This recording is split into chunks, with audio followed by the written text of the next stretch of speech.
ಹೇಳುತ್ತಾರೆ.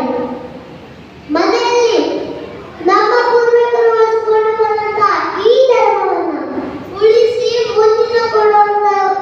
ಮುಂದಿನ ಪೀಳಿಗೆ ಕೊಡುವಂತ ಜವಾಬ್ದಾರಿ ಅದು ಯಾರ ಗಂಟಲಿದೆ ಎಂದರೆ ಅದು ನಮ್ಮ ಗಂಟಲಿದೆ.